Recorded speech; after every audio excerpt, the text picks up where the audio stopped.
Print servers in federal environments create risk and unnecessary complexity. Every new printer, location, or policy adds strain to infrastructure that was never built for today's demands. FedRAMP High Authorized Printer Logic eliminates print servers with a secure cloud-native, zero-trust solution designed for federal IT. With advanced security, centralized control, and simplified management, agencies can modernize print without added burden. See what secure serverless printing looks like. Visit Vasion.com to learn more. Federal Drive is presented by GEHA, Government Employees Health Association, proudly providing health and dental benefits to federal employees and their families. Visit GEHA.com. And now, the Federal Drive with Terry Gerton, sponsored by GEHA. Welcome to the Federal Drive on Federal News Network. It's Thursday, August 13th. I'm your host, Terry Gerton, and I'm glad you're here. Coming up on this hour of the Federal Drive, military families don't get to choose when they move, and that can make buying a home one of the toughest financial decisions they'll face. Plus, getting help starts with recognizing the real problem, and for many veterans, that problem turns out to be a legal one. Those stories and much more ahead during this hour of the Federal Drive. We begin with this. Following a year of sweeping staffing reductions, the Trump administration is laying the groundwork for agencies to ramp up recruitment efforts. The Office of Personnel Management has directed agencies to begin assembling their annual staffing plans for fiscal year 2027. The guidance places a particular focus on hiring technologists and early career talent. Here with more details is Federal News Network's Drew Friedman. Drew, thanks for joining me. Absolutely. Nice to be with you, Terry. Those categories sound vaguely familiar, technologists and early career recruitment. Is OPM setting specific goals now for bringing those folks back on board? They are, and looking at the OPM guidance that came out recently for agencies as they're, again, creating their annual staffing plans, OPM is setting a government-wide goal of making at least 1/3 of all federal hires during fiscal 2027 be early career employees. So that's generally defined as employees who are under the age of 30. OPM is looking to accomplish this by encouraging agencies to use hiring pipelines that target younger employees, like the Pathways program, the Cyber Core Scholarship program, and some other ones that target younger employees. At the same time, OPM is also looking to hire a lot more on the technology side of things. So, for example, software engineering, data scientists, and other areas like that. OPM's Tech Force initiative is one way that they're trying to onboard tech talent. But there's other ways that they're trying to, again, encourage agencies to focus on those two categories of employment. Well, let's just back the track up and kind of refresh ourselves on what has happened to those two categories of folks over the last 18 months. Yes, it's been definitely a tumultuous time for those categories of employment. If you look back to just some of OPM's own data, actually, it shows that the share of federal employees who are under age 30, so again, that early career talent they're trying to hire, that actually decreased between 2024 and 2025, going from 9% down to 8% early career talent out of the entire federal workforce overall. And then there's been also a decline in tech talent as well. IT managers and other different job series, you can see significant staffing declines and employee separations that occurred throughout 2025 and also into early 2026. So it seems like the categories that OPM is now looking to hire more talent, they've also lost a lot of expertise in the last year and a half or so. I think it's also interesting to point out that, for example, in the Tech Force initiative, they're aiming to hire about 1,000 federal employees, and that's what they set out to do. So far, they've onboarded about 300 recruits since this effort took off last winter. And then there also seems to be some slowing interest or indications of that. For example, in the government's Cyber Core internship program, there's been some reporting showing that those who have graduated that program are turning to the private sector to look for employment because there are limited opportunities in government. So there are some questions, even though OPM is setting these big targets and these big goals, I think there are still some questions remaining about what this is going to look like at the tail end of things, what talent they're going to be able to bring into the door, and whether there is or is not interest in federal jobs overall. OPM, as they're setting those big hiring objectives, is saying that they're going to improve the hiring process itself. What are they trying to do here? Just for some context, this is something that we've seen starting to take off partially during the Biden administration, even dating back to the first Trump administration. And now they're trying to push to ramp up in what is called shared certificates in government during 2027. What this means is that you're trying to make the hiring process more streamlined by, seeing where different agencies are hiring for the same type of position, rather than having each agency hire individually for that position. They can create what's called a shared certificate and create a list of qualified candidates, and then have multiple agencies share off of the same list of candidates. That is something where we've seen that start to grow over time, but it's maybe been a little bit slow going in terms of how much agencies are using shared certificates. So OPM and the Trump administration now are really trying to boost the use of that and setting a goal of making at least 60% of all federal hires off of shared certificates during 2027. That is a pretty big goal, but something where if it does pan out, OPM says that will help agencies tackle what's been, of course, a very long and burdensome and challenging hiring process for government for many years. Drew, we're also hearing some murmurs from different corners of the government about hiring beginning to open up again. What are you seeing? How much hiring is happening right now? I would say if you look just from a big picture perspective, there is more hiring than there was last year, but not to the level that it was in 2024 or previously under the Biden administration. So, for example, the Cybersecurity and Infrastructure Security Agency, or CISA, they're seeking a couple hundred new hires. The CDC is looking to hire some employees as well. The State Department has talked about hiring more Foreign Service officers. But a lot of those hiring efforts are also looking to recruit for jobs where employees separated last year. So it's kind of interesting to see how things are taking shape. But yes, the hiring is opening up, especially after we saw that very long hiring freeze during 2025. Now OPM's data shows that there are about 12 or 13,000 USA jobs postings total. But that is a significant drop off if you look between 2024 and 2025. The number of postings dropped by 42.8%. So it seems like it's going up a little bit more now in the data, but definitely not anywhere near where it was during 2024 or the couple years prior to that. As you connect the dots on all of these trends that are moving in different directions, Drew, what picture do you draw for the next steps heading into 2027 and the creation of these agency staffing plans? It seems like agencies will be hiring again, but of course, again, on a smaller scale than what we've seen the past couple of years. If you look at the annual staffing plans, once those are in place from agencies, that will give us a clearer idea of what areas they're trying to target, whether they're incorporating OPM's goals or if they have some agency-specific goals for where they're looking to target recruitment. But if you just look at the timeline for next steps for agencies here, they're supposed to be collecting information from all their individual bureaus or subcomponents to create an overall picture of their staffing goals and needs. That should happen by the end of this month. And then ahead of the new fiscal year, agency chief human capital officers are going to take all those different plans, consolidate it, and then have that reviewed by OPM and the Office of Management and Budget. So there's going to be several layers of review and revisions here for where agency staffing plans will end up. But I would say likely within the next couple of months, we'll get more details on how that all is starting to shake out. That's Federal News Network's Drew Friedman. It will be interesting to see how those plans align with new missions and organizations. Absolutely. I think a lot of people will be looking very closely at this. Thank you. You can find Drew's story at federalnewsnetwork.com. Up next, military families don't get to choose when they move, and that can make buying a home one of the toughest financial decisions they'll face. This is the Federal Drive with Terry Gerton on Federal News Network.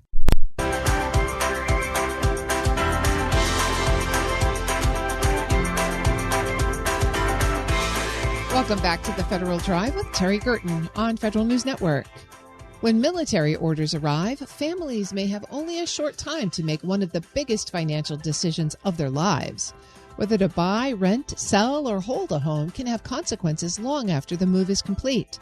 For perspective on making these choices, I'm joined today by Mike Meese, president of Armed Forces Mutual. Mike, thanks so much for joining me. It's great to have you back. Great to be here, Terry. Important topic. This season of the year is when many military families find themselves in the middle of a permanent change of station.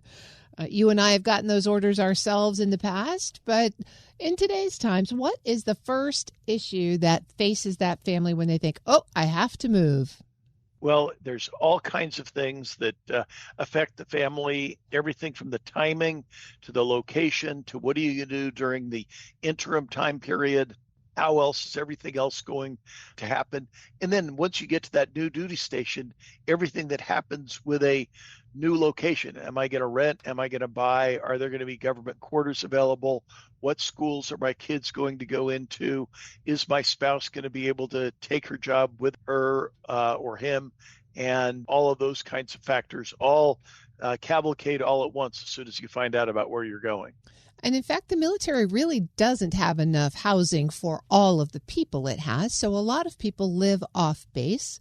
When they're thinking about that, how do they decide whether to rent or to buy? Well, you've got to make kind of a little bit of an educated guess of how long am I going to be in that particular area. If you're only going to be there for 1 or 2 or even 3 years, it usually makes sense to either get government quarters or be able to rent.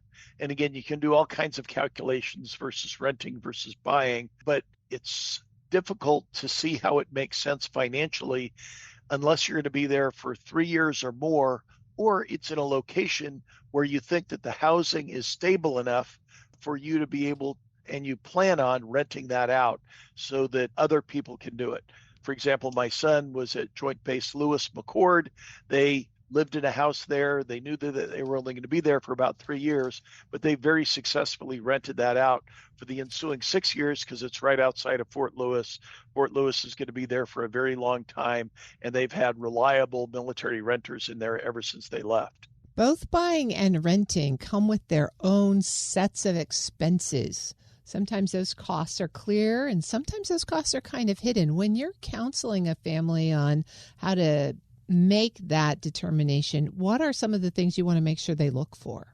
Well, part of it is just the financial calculations, but really mentally you need to be prepared.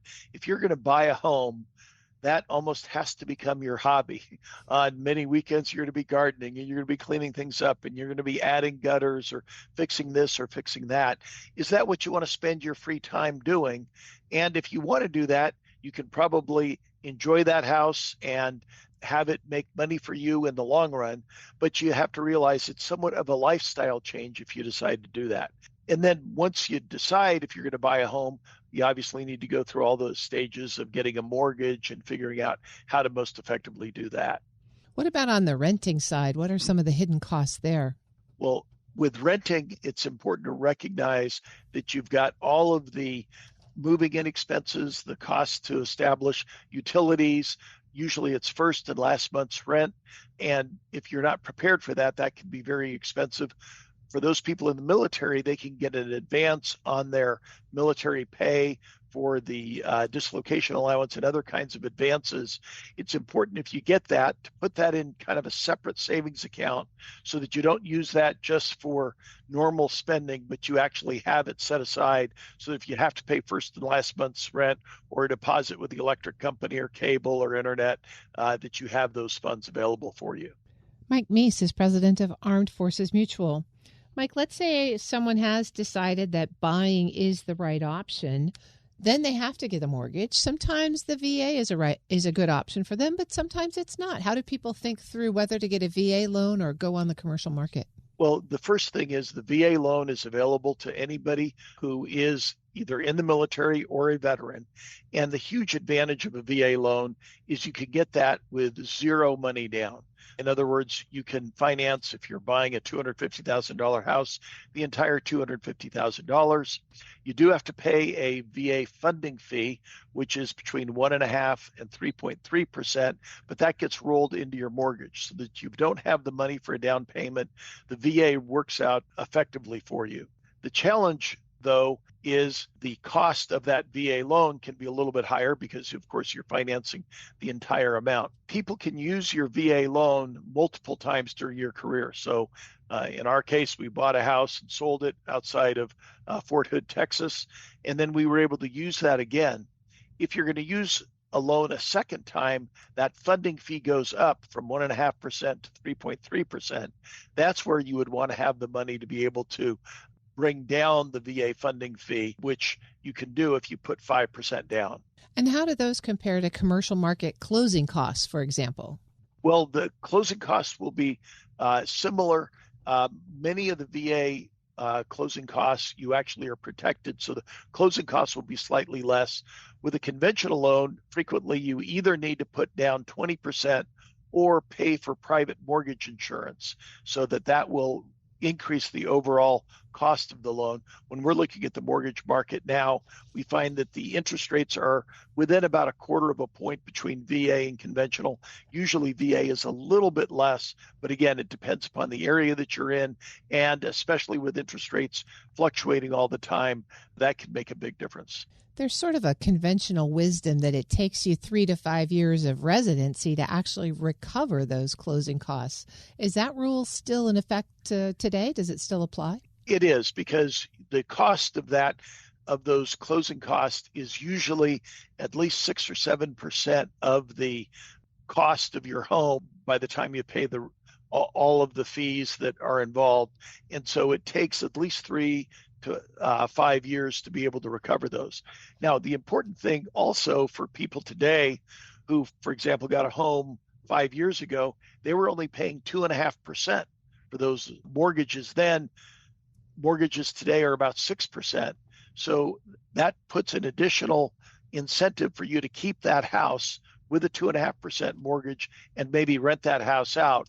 You'll be able to break even much more rapidly, or actually make money on that going forward by keeping the 2.5% mortgage, because it's going to be a long time, if ever, that we're ever going to get back to the area where people can get mortgages at a 2.5% rate. Let's drill into that buy or rent as you leave it decision a little bit more, because you talked about your house being your hobby. Being a long-term renter manager is a challenge as well. How do people really think about whether to sell that house as they leave or rent it out? Well, the first thing is you probably need to realize that especially if you're in the military, you're busy with all kinds of other things, you're not going to be able to do that long distance. So you should assume that between 10 and 15% of what the rental price is going to go to your property manager, whoever it is that's collecting the rent. If a toilet is running during the evening, or a garage door breaks, you're going to be paying somebody that's going to take care of that for you. And of course, any expenses to maintain and upkeep the home are going to be passed on to you. So you need to recognize that is going to be part of the expense of being a long distance landlord. On the other hand, though, your equity value in that home is going to continue to increase. You're going to continue to get rental income, and that can be advantageous to you. And so that if you can cover the mortgage, especially as I said, if your mortgage is at a relatively low rate, it can be advantageous for you to keep that home for a longer period of time.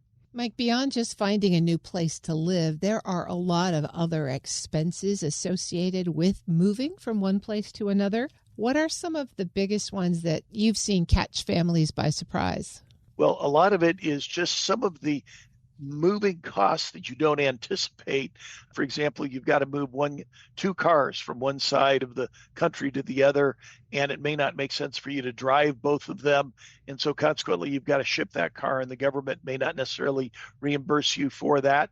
The other is just, what do you do in between the times when you're moving from one place to the next, where your family is essentially unhoused during that period of time? What I've always advised military families to do is to really make that fun, so that especially children can look forward to the permanent change of station. When we drove from Texas to Washington, for example, I had no idea that there were some great kids museums in Tennessee. And so we made an adventure of stopping in Memphis at Graceland and stopping in Knoxville at kids museums. And our children really instead of thinking that this was a dread to be able to move and during a permanent change of station, this actually became somewhat of a fun family vacation. And I would encourage everybody to recognize that that's an added expense, but it's an expense that'll pay itself off in dividends, both because of the memories that you're making and because your family then looks forward to the adventures that they're going on when they're doing a permanent change of station. I think how to make PCS moves fun may be the best piece of advice we leave with folks today. Mike Meese is president of Armed Forces Mutual. Mike, thanks so much for joining me today. Great to be here, Jerry. Thank you. We'll post this interview at federalnewsnetwork.com/Federal Drive. Subscribe to the Federal Drive wherever you get your podcasts. Still to come, as AI becomes more common at the VA, veterans want to know how decisions are made and who's accountable for them.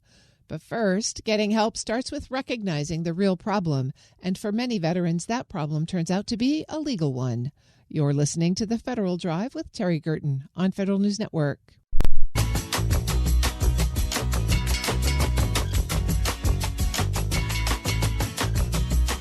Welcome back to the Federal Drive with Terry Gerton on Federal News Network.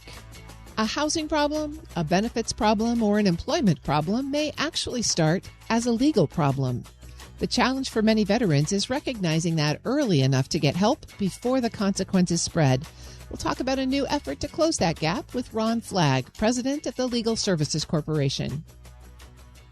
Ron, thank you so much for joining me today. I really appreciate you being here. Thank you, Terry. Great to be here. We're talking about a subject that is very close to my heart, legal aid, and especially legal aid for veterans. But when we say legal aid, a lot of people may not connect that is an issue for veterans. What have you seen that makes legal issues such a challenge for so many veterans after they leave active duty? I think it's really a combination of a couple things. One, by definition, they're in transition. They're leaving the service. They may have been there for years, and that means often a move of homes. It can be a reconfiguration of family situations. There can also be veteran-specific issues, such as a discharge that was less than honorable, or veterans' benefit issues. They've earned by dint of their service medical and health benefits, and surprise, the Department of Veterans Affairs doesn't always get that right. I think it's really important to remember that the veteran population is not monolithic.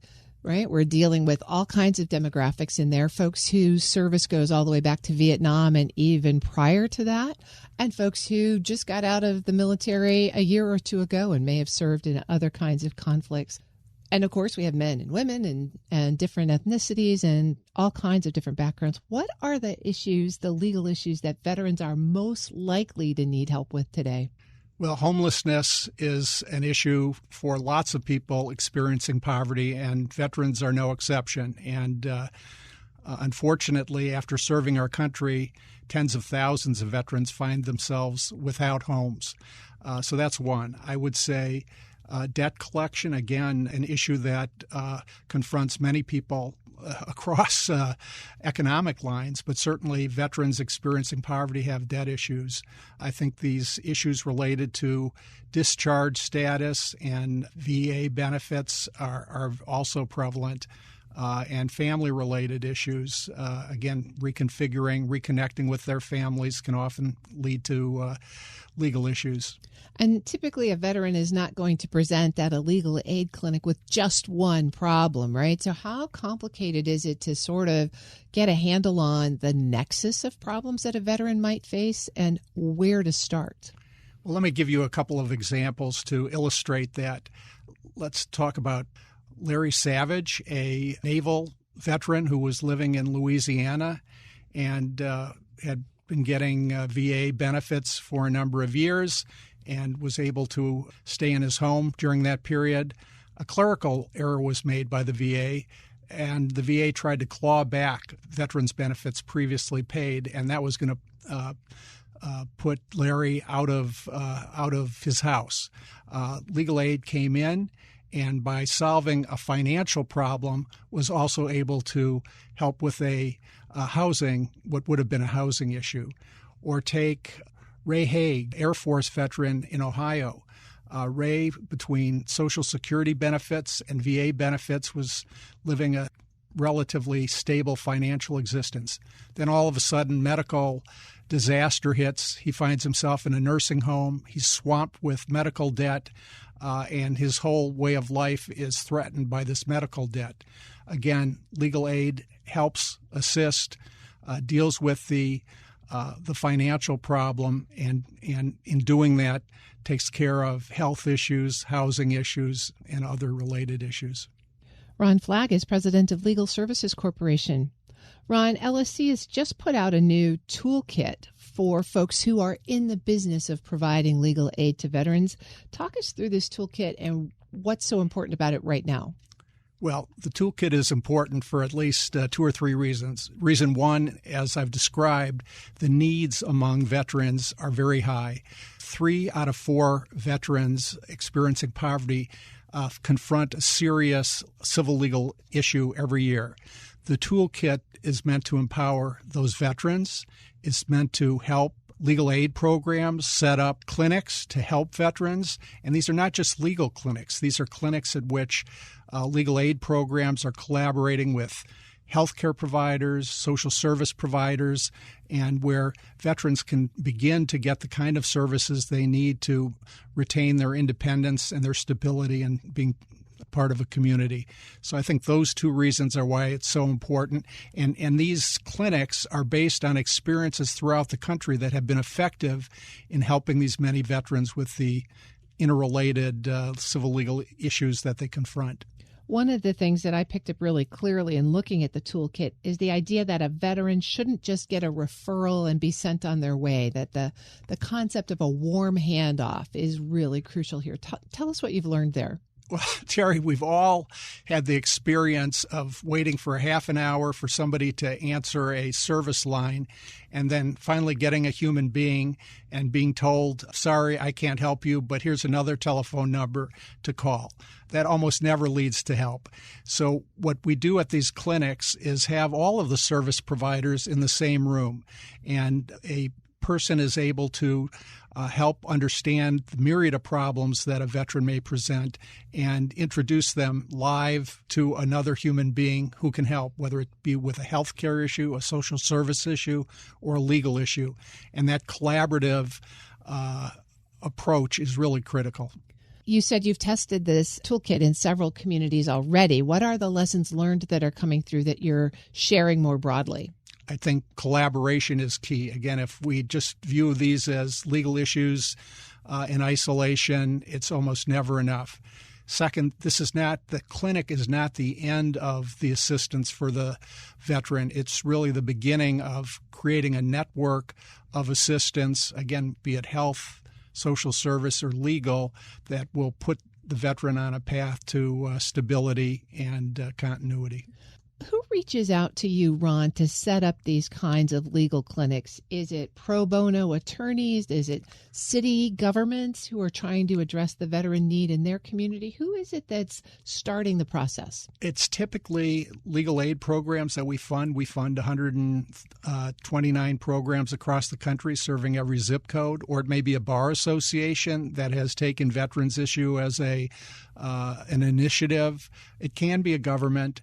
All of these actors are actively involved. It can be pro bono attorneys. They play a significant function in all of our clinics.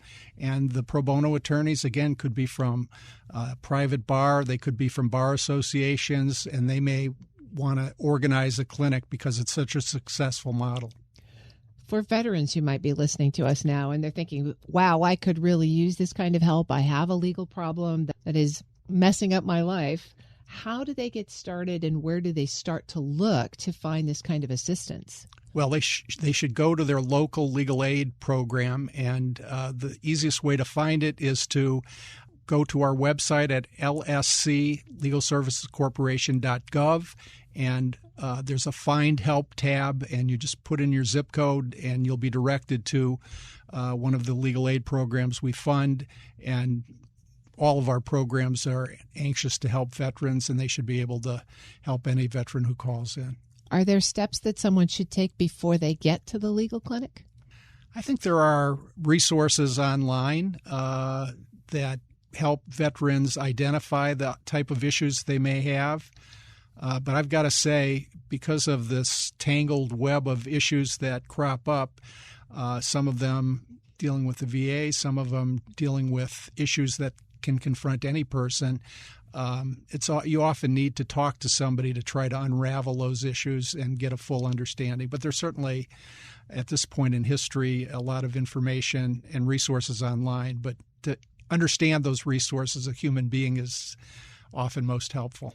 Certainly providing this kind of legal aid is a very personal engagement. It's one-on-one. Every situation is unique.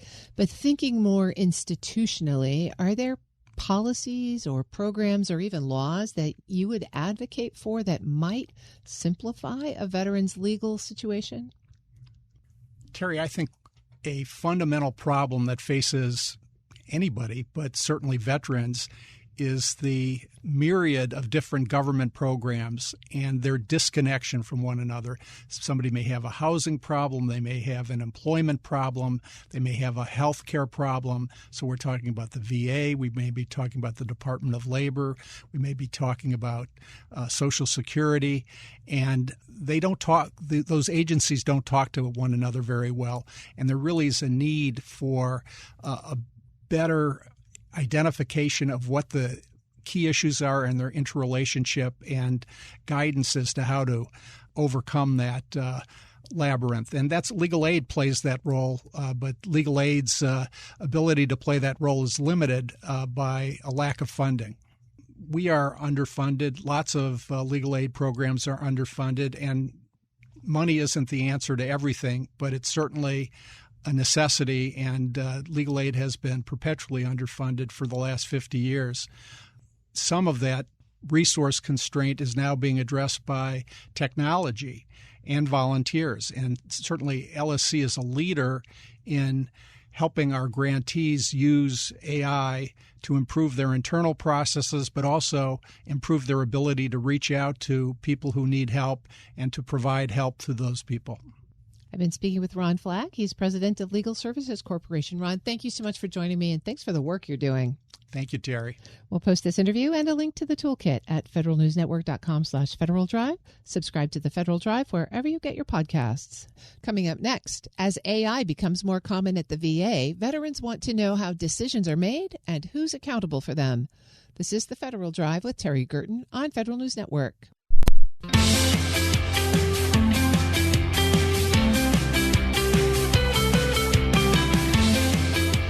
Welcome back to the Federal Drive with Terry Gerton on Federal News Network.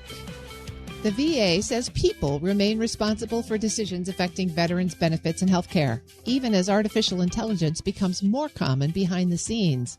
But for veterans, trust depends on understanding how decisions are made and who answers when something goes wrong. Joining me now to share what that transparency could really look like is Benjamin Krause, founder of Krause Law. Mr. Krause, thank you so much for joining me today. It's great to have you. Hi there. Thanks for having me on. We have seen recent reporting, and we've certainly talked to officials at the Department of Veterans Affairs who confirm that the VA is expanding its use of AI and AI-adjacent systems across its operations, both on the benefits side and on the healthcare providing side. You've expressed some concerns around things that veterans should understand as that moves forward. What are the concerns at the top of your list? I think the biggest concern that I have with the way VA is rolling out AI is the lack of transparency and informed consent from veterans where AI is being used and potentially influencing the quality of the healthcare or quality of the benefits adjudication that is happening for them on behalf or being conducted by the Department of Veterans Affairs. What would that transparency look like to you? Well, so if you're a veteran, good example would be a veteran getting a decision back. VA claims that they're only using AI up until the final decision is being issued. And therefore, because there's somebody checking the very final decision, for adverse decisions at least, we are doing the right thing and we're using AI appropriately. As a practitioner who's seen a lot of decisions that appear to be coming from a computer where the language in the decision doesn't make sense. It seems clear that whoever's doing the checking is not doing a great job in a lot of these instances. And so to your question about, what does transparency look like? I think that every decision where AI touches it, where it influences a particular direction of that decision, whether it's the final decision or not, needs to get some kind of disclosure. A good example is like how AI is interpreting data that is being taken in, whether claims are getting referrals for disability benefits exams, how the evidence is being weighed, things like that. We really need to know how AI is being used. We also need to know what the algorithms are from the contractors and how they're weighing evidence in a variety of, I guess I would call it sub-decisions. So we're not just worried about the final decision, which is like a thumbs up or thumbs down, either you're entitled or not. We're worried about how they're weighing the evidence, where the information's coming from, whether the claims examiner truly has an entire copy of the file, which sometimes they don't, how the VA is arriving and what information they're giving to doctors to review. That's just a list of a small number of things where AI does have an impact, or automation, depending on whatever term the Department of Veterans Affairs is more comfortable using on the benefit side. So going back with the notice, I think every decision where AI has a meaningful impact should have a disclosure at the bottom. So even if the final decision maker was a human, we still should know whether AI played a role in how the data was synthesized, typed into the decision letter itself. I mean, the VA OIG recently found, when it came to death benefits, that there were, I think, 81 of the 8,100 they looked at, 8,000 had some kind of significant error, or at least the error was significant enough for OIG to notice. So that's 98%, if I'm doing back of the envelope math, or 99%. So there's some kind of error. So VA is always focused on the final decision. Well, we're not just worried about that. We're worried about all the subordinate decisions that lead up to the final decision. And we want to know precisely how AI is being used, because that can influence whether a subordinate sub-decision had an influence on the outcome, and a veteran can more easily see that, or a practitioner can more easily focus on that particular issue. So that's, one example, full disclosure, where AI is being used, or automation. And going a step back, we kind of want to know what VA considers artificial intelligence to be versus automation. It's a term that, if you were to look at, for example, VA OIG and the different reports that they're looking at, where it does appear that they're talking about artificial intelligence when they're using the term automation anyway, the VA OIG has not yet issued, to my knowledge, a substantive decision using the term artificial intelligence as it relates to Veteran Benefits Administration. So to my knowledge, it hasn't really been expressly addressed. They're always talking about automation, and if you dig through the records or you dig through the contracts, you eventually get to the bottom of what's called a privacy impact assessment or something like that. And then you realize, they're talking about robotic automation process or something like that, right? And, that's AI. Okay, well, let's be forthcoming with that information, because people want to know where the machine maybe is having more input than simply just spell check. And I think veterans should be entitled to that information. The Department of Veterans Affairs on the veteran benefits side is required to provide substantive notice to Congress when they're using artificial intelligence and how. And I don't think that they've been really living up to their end of the bargain when it comes to full disclosure. Healthcare, same type of issue. So one of the things that we're seeing is not just AI being used to create notes. I mean, everybody who's used Zoom recently probably appreciates how AI summarizes meetings and how AI maybe even does a transcript. But even for people like myself, and I'm very, relatively familiar with AI at this point, I know that it makes errors, and you have to really look hard to make sure that it synthesizes the information the right way. Depending on the perspective, there's a lot of nuances to how AI weighs the information. That's part of what, going back to Veterans Benefits Administration, we're not totally clear about. How is Veteran Benefits Administration weighting the data? And we know that that's kind of the secret sauce when it comes to ChatGPT, Claude, Grok, some of these other tools that are not open source. We don't know exactly how they're weighing the assessment of data. It's kind of a trade secret, right? Or at least secret enough to where they can come after you if you get that data because it's private or confidential. And so when it comes to Veteran Health Administration, where you're dealing with healthcare and decision making that can lead to life or death, I think veterans also should be aware of the extent to which AI is being relied on for note taking, for potential healthcare decision making, and getting like true transparency in how these tools are being rolled out, especially with generative AI, and when they put that data into a veteran's record.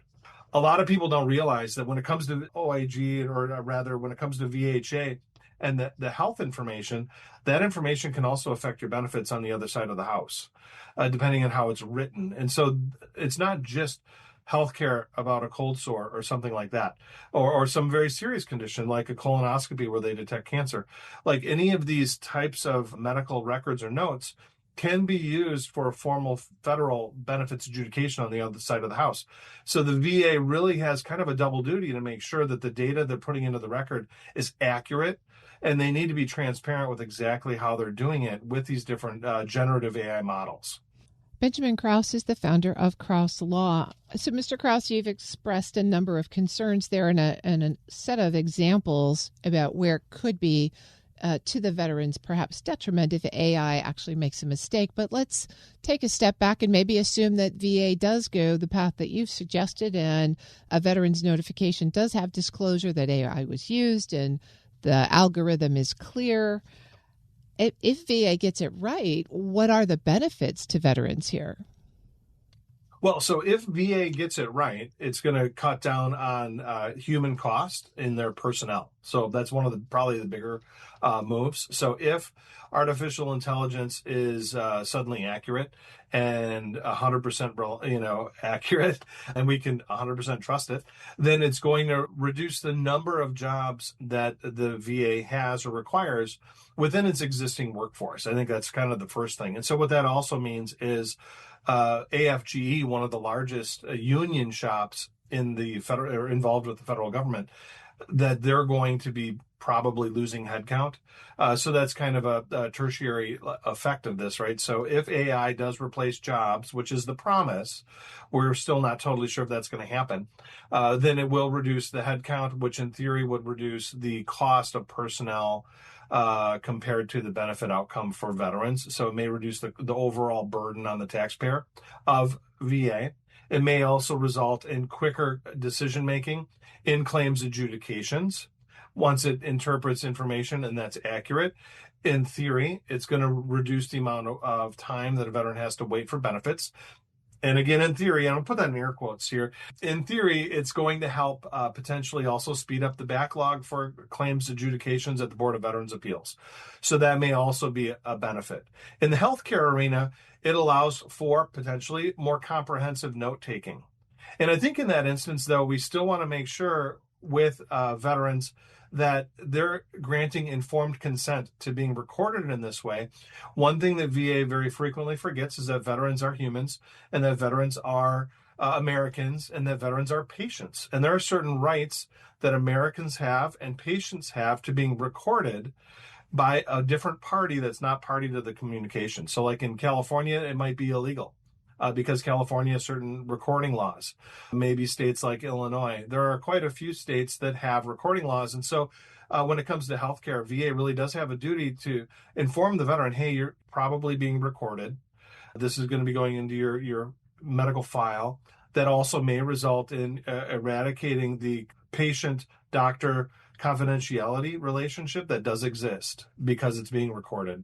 So there's certain effects that have ethics implications, that have other implications regarding healthcare that need to be addressed. However, if the information is being, conveyed correctly and is being recorded correctly and everyone's, thumbs up in agreement with this process, then it would result in hopefully quicker scheduling for appointments, quicker appointments, and reduction in risk of error of physicians and nurses when they're taking vitals and taking other like history of a veteran, things like that are necessary for a good healthcare appointment. It doesn't seem like just yelling stop is going to slow down the VA's deployment of artificial intelligence. They're moving forward on a number of fronts. What would you most want them to do to engage the stakeholder population to build trust in their deployment of AI as they move forward? The biggest way to earn trust is transparency when it comes to the federal government. Understanding clearly how these systems and tools are being used, using the correct terms so that Congress and the American public understand how it's affecting them potentially. Also, what the potential ramifications may be. I saw in March there was a congressional hearing where people were concerned that government contractors and other actors may be taking this data that's being gleaned from these databases as well as potentially AI and used for nefarious purposes. So making sure the Department of Veterans Affairs is taking appropriate steps to prevent extraction of vital veteran data like PII and whatnot in the marketplace, making sure VA is doing the right thing to protect vets and not being not transparent. And so the lack of transparency, I think, is the biggest key to VA overcoming the lack of trust that's been built up over really the past few decades. Again, Ben Krause is the founder of Krause Law. Really appreciate you joining me today to provide sort of the flip side perspective on how VA is moving out on its AI front. Thanks for joining me. Thanks for having me on. We'll post this interview at federalnewsnetwork.com/Federal Drive. Subscribe to the Federal Drive wherever you get your podcasts. The Pentagon wants to steer up to $244 million to Palantir through March 2027, with the possibility of additional funding through the end of 2028. But a draft memo obtained by Federal News Network doesn't spell out exactly what the money would pay for or which programs it would support. The Defense Department says the memo is part of a broader effort to use industry expertise to speed up defense production. But one government watchdog raised questions of transparency and whether the directive could lead to sole source contracting without enough consideration of competition. Federal News Network's Rachel Cohen joins me now with more. Rachel, great to have you. Hello, Terry. Tell us more about this memo. What does it actually do? Who's it from? So it's from Deputy Defense Secretary Steve Feinberg, dated August 4th.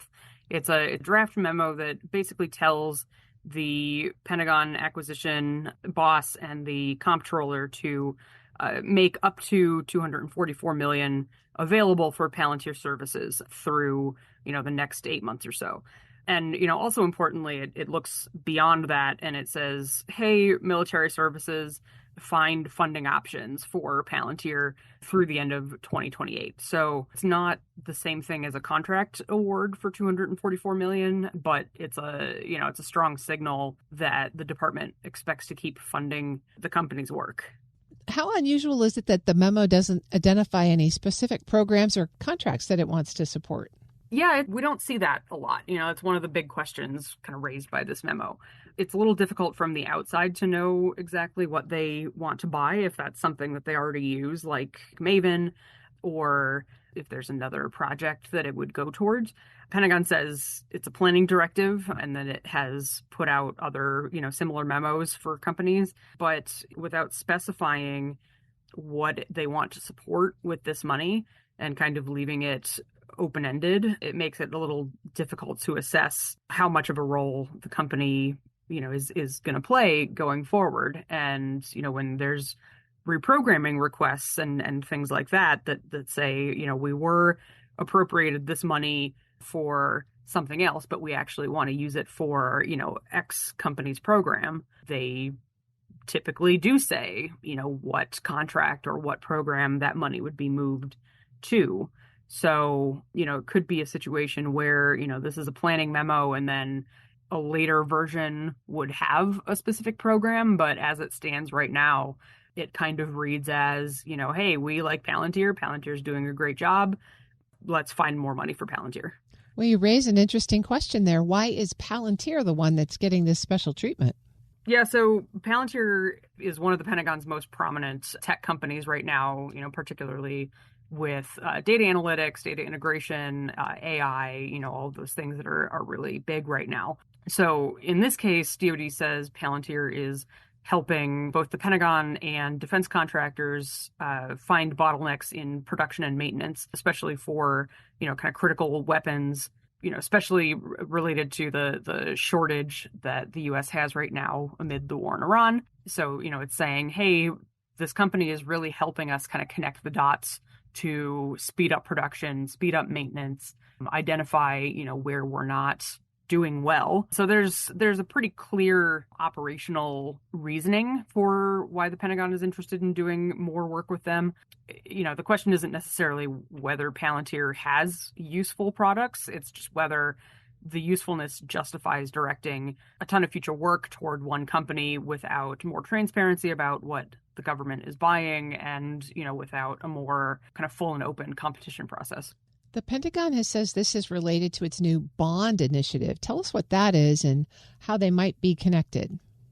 So bond started in February, or I guess was announced in February. It is, described as the Pentagon leaning on private sector execs to help it reform acquisition. So bringing in these high-level people with a lot of business experience and saying, where can we do better? What policies need to change? What technology needs to change?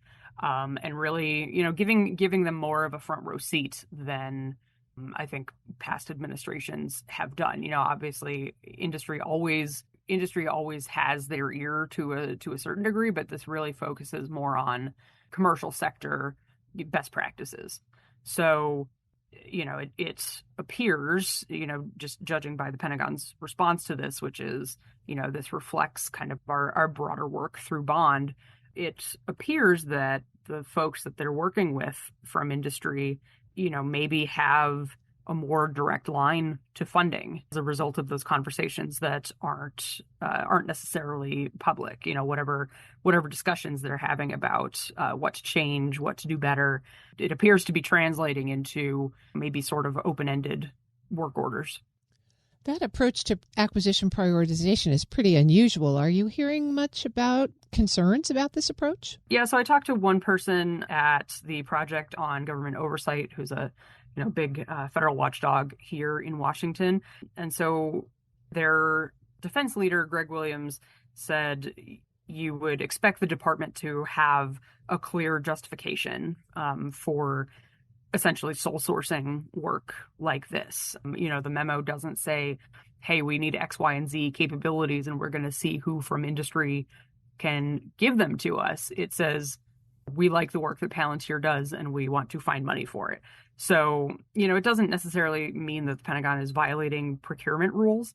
Whatever actual contracts they put out still have to comply with those. But, the concern is that a high-level memo like this could, kind of effectively predetermine the outcome before the competitive process. And, part of that is because they are looking for ways to streamline acquisition, right? And have it not take as long, have it not include so many hoops that both government and companies have to jump through. But, the watchdog community is saying, all right, but that stuff is there for a reason. Rachel, you've mentioned that this is a draft memo. So what do you think happens next? Might it be refined based on some input and oversight, or is it going to go forward? Yeah, they could just put a bow on it and say it's good as is. They could tweak, some of the dollar figures in it. They could add in specifics about what it could be used for.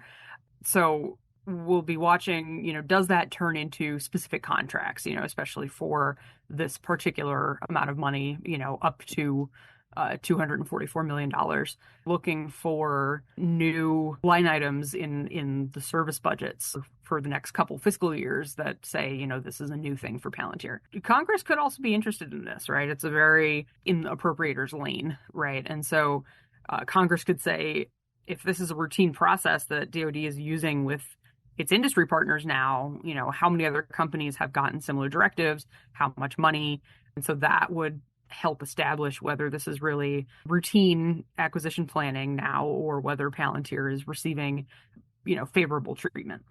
That's Federal News Network's Rachel Cohen. Rachel, thanks for sharing this story with us. Yeah, thank you. You can find her full story at federalnewsnetwork.com.